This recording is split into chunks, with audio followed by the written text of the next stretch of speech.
قبول زمان ظاہر ہے جہاں پر کمر ہوتا ہے وہاں محبت ملتی ہے، وہاں روشنی ہوتی ہے. تو قبول زمان صاحب ایک طریقے سے مینار ہے ہمارے، اور اسی مینار کے حوالے سے ہماری گفتگو ہوگی، اسی روشنی کے توسط سے ہماری گفتگو ہوگی. سب سے پہلے ہمارے شاگرد کی لیے ہماری استاذ کہہ دیا بھائی، تو شاگرد بھی ہمارے ہیں، ہمارے دوست بھی ہیں. مبارک کے بارے میں کچھ جملے انہوں نے کہے تھے. تو سب سے پہلے میں یہ کہنا چاہوں گا کہ مبارک پور کا جو نام ہے مبارک کا مفہوم یہ ہے کہ جہاں مستقلاً اللہ کی نوازشیں، اللہ کی رحمتیں اور برکتیں نازل ہوں اسے مبارک ہے. اور اس میں پور بھی لگا ہوا ہے. یعنی نوازشیں اس قدر ہیں کہ نوازشوں سے لبریز ہے، یعنی مردم خیز ہے. تو اس کی مردم خیزی کا ذکر نہ صرف ہندوستان تک محدود ہے، بلکہ ایک طریقے سے عالمی پیمانے پر یہاں کی شخصیات کا، یہاں کی مردم خیزی کا مستقل ذکر چلاتا آتا رہا ہے. اور سب سے پہلے ایک بات یہ بھی کہنا چاہوں گا کہ رافی صاحب نے یہ کہا کہ میں یہاں آج اپنے الفاظ کو پہلی بار آواز دے رہا ہوں. اس طریقے کا جملہ نہ رہتے، اس طریقے کی جملہ. لیکن اس مبارک پور میں کم از کم 200 بارہ ہے وغیرہ ہے. کیوں آیا ہوں اس کی تفصیل میں نہیں جانا چاہوں گا. گویا کوئی ایسی بات تھی کہ جو 200 بار کم سے کم میرے اسپار ہوئے ہوں گے. کوئی ایسی بات ہوگی کشش کی اس کے رنگوں میں، کوئی ایسی بات ہوگی اس کی دیواروں میں رغبت کی کہ جس رغبت، جس لذت اور جس کشش کی وجہ سے میں یہاں آتا رہا ہوں. اور اس میں کچھ طویل ایسا ہو گیا تھا، لیکن کشش وہی ہے، لطف وہی ہے، لذت وہی ہے جو مجھے آج نہ کھینچ رہی ہے. مبارک پور کی سب سے بڑی ظاہر یہاں اور ساری طریقے سے یہ تجارتی شہر ہے، لیکن تجارت کی، زراعت کی، ان چیزوں کی بھی ایک اہمیت ہے. لیکن سب سے بڑی جو اہمیت ہوتی ہے، سب سے بڑی جو میرا قدر چیز ہوتی ہے، وہ علم کی ہوتی ہے. تو یہاں جو علم کے چشمے ہیں، انہیں چشموں کی وجہ سے شخص کو جانتا ہے اور اس کو پوری طریقے سے پہچانتا ہے. میں ایک بات کہنا چاہوں گا کہ مبارک کو جب آتا رہا تو ایک شخصیت ظاہر جو عالمی حیثیت کی ہے، بین الاقوامی حیثیت کی ہے، قاضی اطہر مبارک پوری صاحب کی. قاضی اطہر مبارک پوری صاحب کی علم سے جو عقیدت تھی، جو محبت تھی، جو ان کو پڑھا تھا، تو بار بار یہ خواہش کش کرتی تھی اور مجھے دھکے دیتی تھی کہ اسے ملا جائے، کہ یہ جن کی تحریریں ہیں، یہ جن کے افکار ہیں، یہ جن کے خیالات ہیں، یہ جن کے نظریات ہیں، اس صاحب نظریات کو دیکھا جائے کہ کون سی ایسی چیز ہے کہ کوئی شعا ایسی مل جائے، کوئی سی نظر ہماری اوپر پڑ جائے کہ ہم بھی اسی طریقے سے بن جائیں. یقین یعنی یہیں کہیں گھر ہوگا ان کا، قاضی اطہر مبارک پوری صاحب کا. تو جو جس کام سے میں آیا کرتا تھا، اس دن اس کام کو برائے داد رکھ کر میں نے کہا آج کا سارا دن صرف قاضی اطہر مبارک پوری تک پہنچنے کی کوشش کی جائے گی، اور پہنچا. یقین جاننے کی جو ان کی کتابیں ہیں، خاص طور سے ایک کتاب کا نام لینا چاہوں گا، رجال السن والہند. یہ جتنی ان کی تصانیف ہیں، جن کی اتنی تحریریں ہیں، یہ کتاب سب سے زیادہ اہمیت کی حامل ہے. اس کتاب کی یوں اہمیت ہے کہ عربوں میں جو بہت سے محققین کی، جو بہت سے مصنفین کی دریافت نہیں کر سکے تھے، قاضی اطہر مبارک پوری صاحب نے اس میں لکھا. تو بہرحال ان کی اس کتاب کو پڑھ کر یہ خواہش جاتی تھی، اور اسی خواہش نے مجھے پہنچایا تھا. جب میں پہنچا تو ظاہر یہ جو تصور تھا ان کا خاکہ نگاری کا ذکر آیا، جو ایک خاکہ نگاری تھی میری فکری خاکہ نگاری، تو اس فکری خاکہ نگاری میں کی جو ان کی تصویر تھی، جو ان کا ایک قد تھا، جو ان کا ایک بلند و بالا جسم یہاں تھا، وہ ساری چیزیں میرے تصورات میرے ذہن میں بسی ہوئی تھیں. اتفاق سے میں انہیں سے پوچھنے لگا یہ قاضی اطہر مبارک پوری صاحب کا مقام کون سا ہے. اور قاضی اطہر مبارک پوری صاحب اس وقت ان کے ہاتھ میں دو بکریاں تھی اور بنیائن پہنے ہوئے تھے اور لنگی پہنے ہوئے تھے، اور ان کے گھر کے سامنے کنواں ہے میرا خیال، اس پر وہ بیٹھے ہوئے تھے. ہاں مجھے اچھے طریقے سے یاد ہے. انہوں نے مجھ سے پوچھا کہ کام کیا ہے. میں نے کہا کام تو ایسا کوئی خاص نہیں ہے، لیکن میں سمجھتا ہوں کہ صاحب علم سے، صاحب ادراک سے، صاحب عرفان سے ملنا میں سمجھتا ہوں دنیا کا سب سے بڑا کام ہے. میرے الفاظ اتنے اچھے تو نہیں تھے اس وقت، لیکن مفہوم یہی تھا. تو انہوں نے یقین جانیے ہنستے ہوئے کہا کہ یار تم بڑے چالاک آدمی ہو، تو بتاؤ کیا مسئلہ کیا ہے. میں کہا میں کچھ ان کے ساتھ بیٹھنا چاہتا ہوں. کہنے کہ بیٹھنے چاہتے ہیں؟ میں کہا جی ہاں آئیے. مجھے بٹھایا، میں اب بھی نہیں سمجھ سکا. پانی لے آئے اور کچھ لے آئے. تو میں نے کہا ذرا وہ کہاں پر ہے. میں نے سوچا کہ ان کے گھر کے ہوں گے یہ صاحب. انہوں نے کہا کہ یہ حادثہ ہے.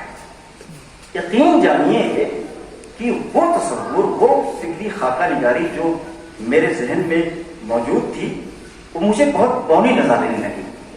پھر مجھے یہ نظر آیا کہ جو صاحب علم ہوتا ہے، اور صاحب علم کے بارے میں قرآن نے جو بات کہی ہے کہ کبھی وہ اکڑتا نہیں ہے، کبھی وہ سینہ تان کے چلتا نہیں ہے، اور کبھی در و فر میں نہیں رہتا ہے. تو پھر میری دوسری تصویر ابھرنے لگی ان کو دیکھ کر. تو ان کی جو سادگی تھی، ان کی ایک طریقے سے اس سادگی میں ایک خاص قسم کی جو فکری پرکاری تھی، وہ ساری چیزیں مجھے نظر آنے لگی. پھر ان سے باتیں کچھ ہوئی. باتیں تو بہت یاد نہیں ہے، بہت میرا خیال ہے 30 سال پہلے کی بات ہے. میں تو 59 سال کا ہو گیا ہوں، تو باتیں ساری یاد نہیں ہیں. لیکن اس وقت جو ان کا ایک روح، جو علمی جلالت اور جو ایک فکری شان میں نے وہ دیکھی تھی، پوری طریقے سے اس میں ان کے اندر موجود تھی. اور کہتے ہیں کہ اسی طریقے سے مبارک پور کی ایک دوسری تصویر جو میں نے دیکھی نہیں ہے، جو میں نے تحریروں میں پڑھی ہے، اور وہ تحریر یہ ہے کہ جن جگہوں کا، جن مقامات کا مولانا امین احسن اصلاحی صاحب عقیدت سے ذکر کرتے ہیں، اور مولانا امین احسن اصلاحی سے بہت کم لوگوں کی ملاقات ہوئی ہوگی، لیکن میری متعدد ملاقاتیں پاکستان میں، لاہور میں رہی ہیں. تو میں نے ان کے حدیث کے استاذ محترم عبد الرحمان مبارک پوری کے بارے میں جب پوچھا، تو یقین جانیے کہ جیسے وہ پھٹ پڑے ہوں ان کی عقیدت کے سلسلے میں، ان کی تعریف کے سلسلے میں، ان کی توصیف کے سلسلے میں، اور حدیث میں ان کی منزلت کیا ہے، اس کے مقام و مرتبہ کی تشریح کے سلسلے میں میں نے وہ سارے الفاظ مولانا امین احسن اصلاحی صاحب سے سنے تھے. تو یہ دو تصویریں، اور خود میری ذاتی تصویر جو نے مبارک پور کو خود پڑھا ہے، تو یوں سمجھیے کہ ایک طریقے سے مبارک پور کی میرے ذہن میں، میری یادداشت میں 3 تصویریں ہیں. ایک تو قاضی اطہر مبارک پوری صاحب کی تصویر ہے، دوسری عبد الرحمان مبارک پوری صاحب کی تصویر ہے، تیسری میرا ذاتی مطالعہ ہے جو میں نے پڑھا ہے. اور میرا جو ذاتی مطالعہ ہے، ابھی ہمارے جو یہ اچھا ہوا کہ انہوں نے یہ کہا کہ مجھے بڑے بھائی کا درجہ دیتے ہیں. یہ میری واقعاً بڑے بھائی ہیں، یہ میرے بڑے بھائی ہیں، اور وہ جسمانی اور انتصابی اور خاندانی نہیں، بلکہ فکری میرے بڑے بھائی ہیں. تو آپ نے یہ کہا تھا کہ یہاں کی بستیوں سے بڑی بڑی شخصیات اٹھتی ہیں. تو یہاں کی جو بستیاں ہیں، ان بستیوں میں اتنی شخصیات ہیں، اتنے شعراء ہیں، اتنے مصنفین ہیں، اتنی اسکالرس ہیں، اتنے فلاسفرس ہیں کہ ظاہر ہے کہ ان کو ہم سمجھ کریں، یہ بیان کریں تو ایک بہت عرصہ چاہیے، بہت وقت چاہیے. لیکن میرے ذہن میں صرف ایک گاؤں کا نام ضرور لینا چاہوں گا کہ جس گاؤں سے مبارک پور نے خاصا استفادہ کیا ہے، اور وہ گاؤں ہے بمبور۔ میں سمجھتا ہوں کہ ہندوستان کے انسان میں اعظم گڑھ کے چند اہم ترین اگر گاؤں کا نام لیا جائے گا تو اعظم گڑھ کے ان قرا میں سے، ان گاؤں میں سے بمبور کا ضرور نام آئے گا۔ اور بمبور کی نہ صرف علمی حیثیت ہے، دینی حیثیت ہے، مذہبی حیثیت ہے، بلکہ تفسیری حیثیت ہے، بلکہ بمبور کی ایک دنیاوی حیثیت بھی ہے۔ کئی آئیس وہاں پیدا ہوئے، خود شبلی متکلم صاحب چونکہ وہیں کے رہنے والے تھے، اور شبلی متکلم صاحب کی سب سے بڑی جو چیز تھی، جو پہچان تھی، جو شناخت تھی، وہ یہ تھا کہ دیکھیے اگر آپ کے پاس علم ہے، اگر آپ کے پاس فکر ہے، لیکن اس علم کی، اس فکر کی ترسیل نہیں ہے، اس کو آپ کنوے نہیں کرتے ہیں، اس کی تبلیغ نہیں ہے، تو ایسا علم اللہ کو پسند نہیں ہے۔ یہ باقاعدہ قرآن میں آیا ہے کہ بلکہ یہاں تک آیا کہ اللہ کے رسول صلی اللہ علیہ وسلم نے یہ کہا کہ اگر تم ایک آیت ہی کہیں پہنچا دو تو وہی ترسیل ہے۔ تو ترسیل کا یہ جو فریضہ ہے، اگر صاحب علم، ایک عالم، اسکالر نہیں پہنچاتا ہے تو ایسا اسکالر قطعاً اللہ کو پسند نہیں ہے۔ تو شبلی متکلم کی جو سب سے بڑی حیثیت ہے کہ ایک مدرس سے، وہ بہت بڑے محقق نہیں تھے، بہت بڑے صاحب کتابیں نہیں تھی، تصانیف کے مالک نہیں تھے، لیکن ترسیل ان کے یہاں زبردست تھی۔ اگر شبلی متکلم نہ ہوتے تو مولانا امین احسن اصلاحی کو کوئی جانتا نہیں، مولانا امین احسن اصلاحی کو کوئی صاحب تدبر قرآن نہ کہتا، مولانا امین احسن اصلاحی کو کوئی صاحب تزکیہ نفس نہ کہتا۔ یہ ساری محنتیں، یہ ساری مشقتیں، اور بچوں کو جگانے کا، ان کو بیدار کرنے کا، بلکہ یوں کہیے کہ شخصیت سازی کا جو کام شبلی متکلم نے کیا ہے، وہ عام طور سے بہت سے لوگ ایسی شخصیتیں نہیں ملتی ہیں۔ اور شبلی متکلم نے اسی طریقے سے، اب مولانا داؤد اکبر اصلاحی صاحب کو پڑھیے، مولانا داؤد اکبر اصلاحی کو بھی اس اسٹیج پہ لانے والے اور ان کو قرآن کا شناسہ بنانے والے یہ شبلی متکلم تھے۔ ایک تو چھوٹی سی وضاحت تھی، لیکن اعظم گڑھ کی یہ ساری تصاویر نہ صرف شہروں میں بستی ہیں، بستیوں میں بستی ہیں، گاؤں میں بستی ہیں، تو یقین جانیے کہ مبارک پور کی ایک بڑی حیثیت ہے اور بڑی عظمت ہے۔ میرے بارے میں تو قصیدہ خوانی بہت کی گئی، لیکن یہاں آنے کے بعد مجھے یہ ہوا کہ میرے اندر بھی کچھ اضافہ ہوا ہے۔ مجھے بھی محسوس ہوا کچھ بڑا ہو گیا ہوں آج کی اس مجلس کی وجہ سے۔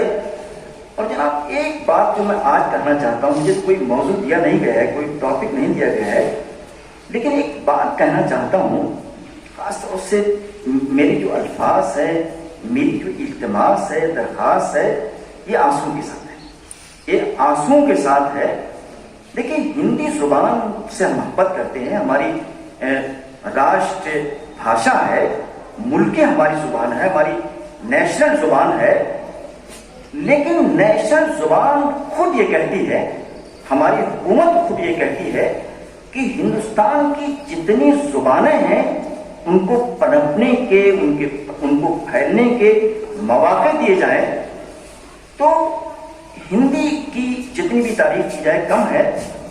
لیکن میں یہ بار بار لکھتا رہتا ہوں، کہتا رہتا ہوں کہ ہندوستان کی آزادی کے سلسلے میں، کہ ہندوستان کو جس زبان نے آزاد کرایا، جس کو ہم پہلا درجہ دیں گے، وہ اردو زبان، وہ اردو زبان ہے۔ اور اردو زبان میں یوں نہیں کہتا، ایک دلیل ہے، ابھی اتر پردیش اردو اکیڈمی نے کئی جلدوں میں ان ساری نظموں کو شائع کیا ہے جو آزادی کے تعلق سے نظمیں کہی گئی تھیں۔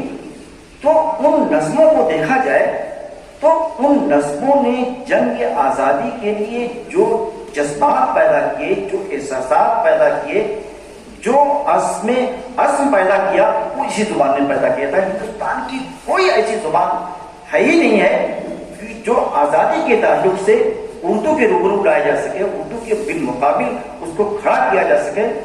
اور دوسری بات یہ کہنا چاہتا ہوں کہ جب جمہوریت کی بات ہوگی، ہندوستان کی بات ہوگی، تو ہندوستان کی جو تاریخ ہے، بلکہ یہ کہیے کہ ہندوستان کا جو یہ چہرہ ہے، میں ایک RSS کے پروگرام میں تھا اور اس کا جو موضوع تھا وہ یہ تھا کہ ہندوستان از بیسٹ، کہ ہندوستان سب سے بہتر ترین ملک ہے۔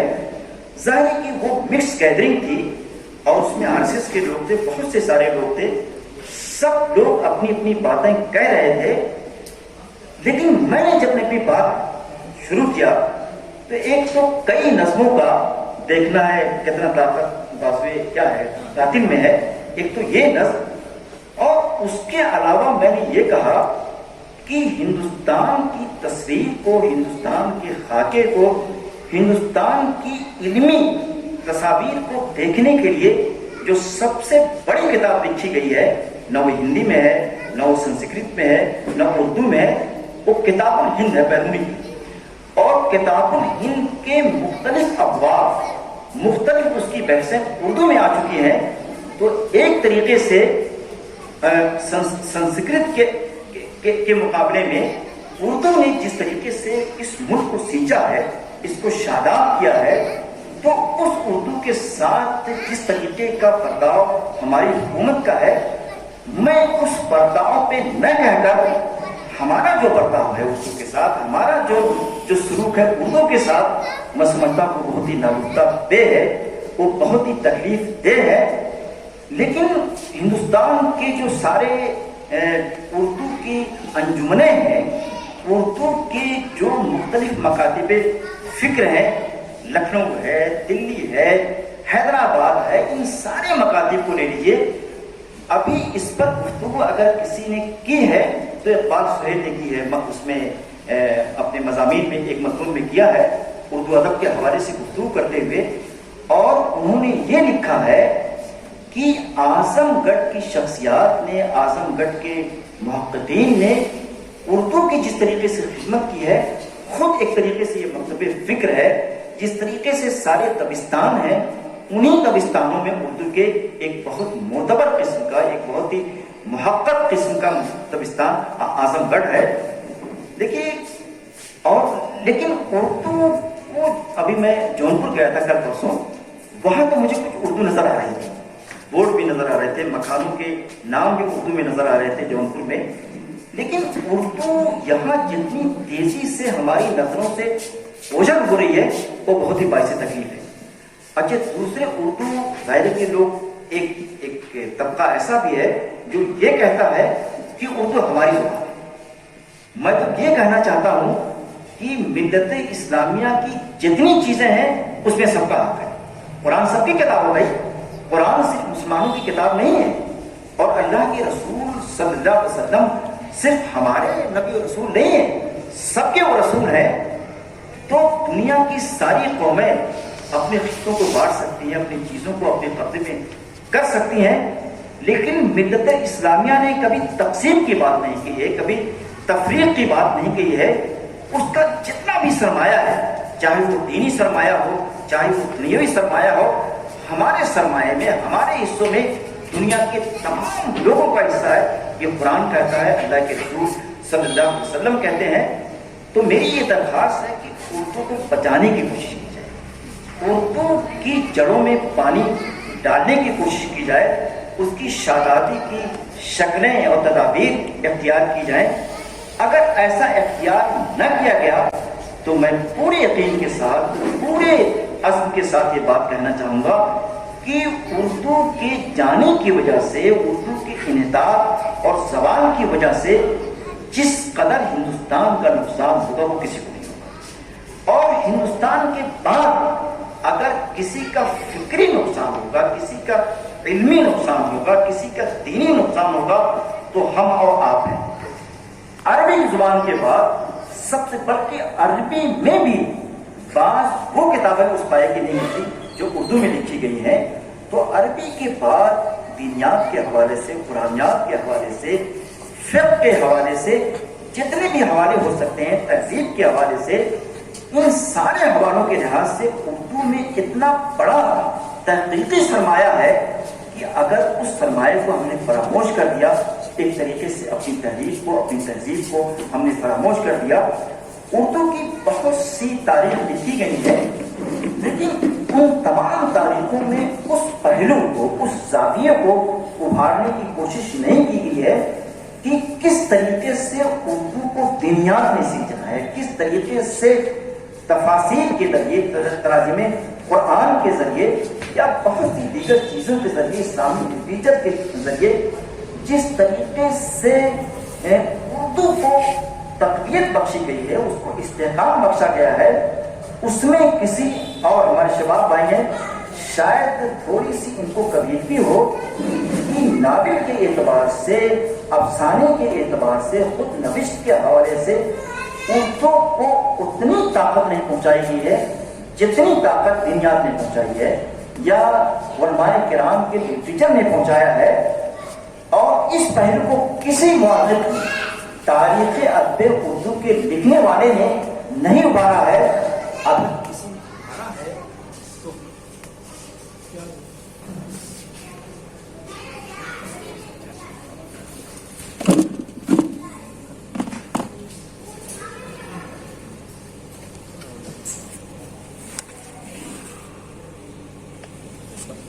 تھوڑا سا ٹائم بہت زیادہ نہیں، تھوڑا سا.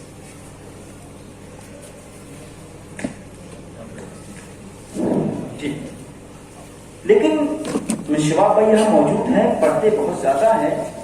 جمیل جالبی نے، جو ان کی تاریخ ادب اردو ہے، جمیل جالبی نے اب اس پہلو کو خاص طور سے ابھارا ہے. تفسیر کے حوالے سے، تراجم قرآن کے حوالے سے باقاعدہ ان کے ایک چیپٹر ہے جس میں انہوں نے یہ بتایا ہے کہ اس طریقے کی تحریر نے، اس طریقے کی اسالیب نے کس طریقے سے اردو کو مضبوط کیا ہے. اور دوسری چیز یہ ہے، میں اس حوالے سے بھی آپ سے درخواست کرنا چاہوں گا کہ یہاں اردو کی اتنی شخصیات پیدا ہوئی ہیں. خاص طور سے ایک نام جو لینے جا رہا ہوں، قمرالزماں صاحب کے لیے خاص طور سے میں آپ سے کہنا چاہوں گا. اب پتہ نہیں سبط حسن کے بارے میں آپ نے کچھ لکھا کہ نہیں لکھا ہے. سبط حسن ایک بہت بڑا نام ہے. سبط حسن اردو کا اتنا بڑا نام ہے، اگر میں یہ کہوں کہ شاید چند شخصیات ہوگی جو انگلیوں پہ گنی جا سکتی ہیں کہ سبط حسن کے مقابلے میں کسی کو کھڑا کیا جا سکتا ہے، وہ ماموں کے رہنے والے تھے. لیکن یہ بات شاید لوگوں کو کم معلوم ہوگی. اب پتہ نہیں آپ نے ان کے کتنی دواوین کا ذکر کیا ہے. کم از کم میرا جہاں تک اندازہ ہے کہ 12 سے 13 دیوان ان کے ہوں گے، میرا جہاں تک اندازہ ہے. اس سے کم نہیں ہوں گے ان کی دواوین. اچھا، کچھ تو میں نے دیکھا ہے، اور یہ جو اعتماداً گفتگو کر رہا ہوں وہ اس لیے کر رہا ہوں کہ ایک ابھی چند دنوں پہلے ایک اکیڈمی میں گیا تھا تو سبط حسن کی ساری تصانیف وہاں موجود تھی. مجھے خود بھی نہیں اندازہ تھا. 12-13 ان کے دیوان ہوں گے. خاص طور سے قمرالزماں صاحب کے لیے کہنا چاہوں گا. اور پوری عالمی دنیا میں، علمی دنیا میں جو سبط حسن کا نام ہے، ان کی ایک کتاب ہے موسیٰ سے معاذ تک. چونکہ یہ کمیونسٹ نظریے کے حامل تھے سبط حسن، اور تو یہ جو ان کی کتاب ہے تقریباً 500 صفحے کی کتاب ہے. اور جب اکونومی کے لوگ جو معاشیات کے ماہرین ہیں، اساتذہ کرام ہیں، وہ اس کتاب کو پڑھتے ہیں تو دنگ رہ جاتے ہیں. تو اور خاص طور سے اقبالیات کے حوالے سے سبط حسن نے بہت سارا کام کیا ہے. تو میں صرف یہ سارے نام اس لیے لینا چاہتا ہوں کہ آپ کا جو اعظم گڑھ ہے، آپ کا یہ جو مبارک پور ہے، اس نے اردو کی سچائی کے سلسلے میں، اردو کی گڑائی کے سلسلے میں یا اردو کی زراعت کے سلسلے میں جو کام کیا ہے، میں سمجھتا ہوں کہ ہندوستان میں بہت کم ایسے لوگ ہوں گے. اور بہت سارے نام ہیں، 2 نام اور دینا چاہوں گا، 2-3. ایک اور نام دینا چاہوں گا کہ جو شاید آپ لوگوں کے لیے بالکل نئے ہوں گے، لیکن یہاں اور بہت سے لوگ جانتے ہوں گے، لیکن شباب الدین صاحب کے لیے یا قمرالزماں صاحب کے لیے نئے نہیں ہوں گے. ایک بڑا نام اردو کا انجم اعظمی. انجم اعظمی ایک بڑا نام ہے. یہ رشید احمد صدیقی کے شاگرد تھے. انہوں نے رشید احمد صدیقی پر ایک مضمون لکھا ہے، اور مضمون اتنا حسین ہے، اتنا جمیل ہے، اسلوب کے لحاظ سے، فکر کے لحاظ سے، الفاظ کے لحاظ سے.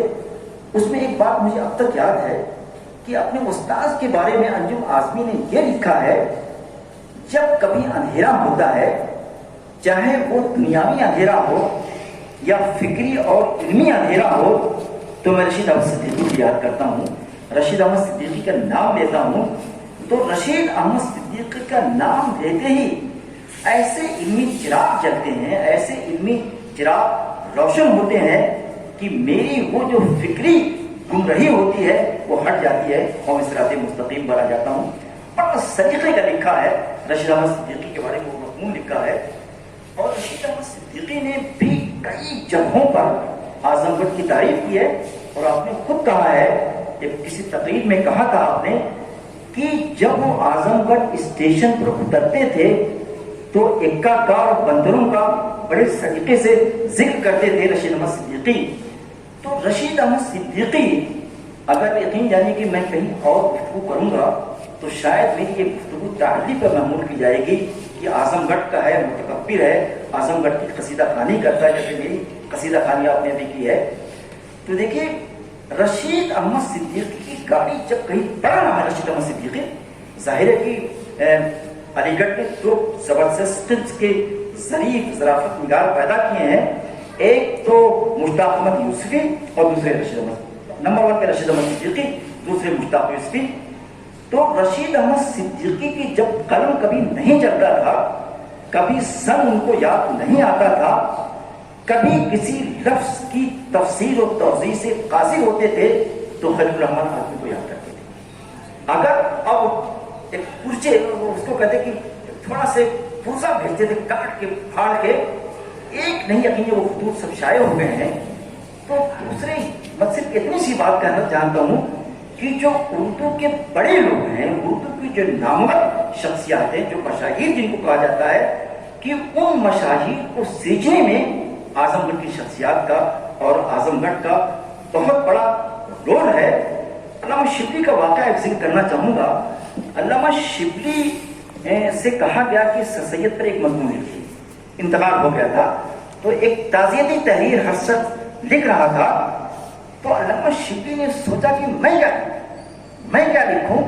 تو علامہ شبلی نے کہا کہ سر سید کی تو بہت کام ہے، بہت خدمات ہیں، ان کی خدمات کے بہت سے گوشے، بہت سی جہتیں ہیں، لیکن میرے نزدیک جو سب سے تابناک، جو سب سے بہتر ترین گوشہ ہے وہ سر سید نے اردو زبان کو تصنف سے نکال کر، تکلف سے نکال کر، مترادفات سے نکال کر ایک سائنٹفک زبان بنا دیا۔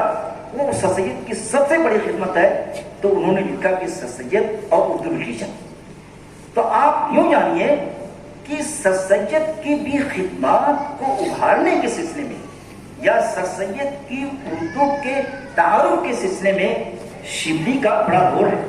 اگر شبلی کا وہ مضمون نہیں ہوتا تو شبلی نے جو یہ بات کہی تھی کہ سر سید اردو کے محسن ہیں، تو شاید ان کو محسن کوئی نہ کہتا، بھائی کسی کو متعارف کرانا ایک بڑی چیز ہے۔ ایک بہت بڑا عالم ہوتا ہے، بہت بڑا مفکر ہوتا ہے، لیکن اس کے فکر کو منظر عام پہ لایا کیسے جائے؟ اس کو اس زاویے سے، اس کوشش سے، اس گہرائی سے نکال کر لوگوں کے سامنے پیش کیا جیسے کیسے جائے؟ دیکھیے ہیروز آف اسلام کو شبلی نے لکھا ہے، تو ہیروز آف اسلام یا الفاروق سر سید وہ شبلی نہ لکھتے تو میں یہ سمجھتا ہوں کہ ہندوستان کے لیے یا اردو قارئین کے لیے مولانا حضرت عمر فاروق کا جو کردار تھا، جو ان کی خدمات تھی، جو ان کی انکشافات یا ان کی جو ایجادات تھیں، وہ منظر عام پہ نہ آتی۔ میں عربی کے لوگوں کو نہیں کہہ رہا ہوں، ہندوستان کے لوگوں کو خاص طور سے کہنا چاہتا ہوں۔ تو یہ ساری جو طریقے ہیں، یہ جو ساری چیزیں میں بیان کر رہا ہوں، وہ صرف یہ بتانا چاہتا ہوں کہ اردو کے سلسلے میں جتنے پاپڑ اعظم گڑھ نے بیلے ہیں شاید کسی نے نہیں بیلے ہیں۔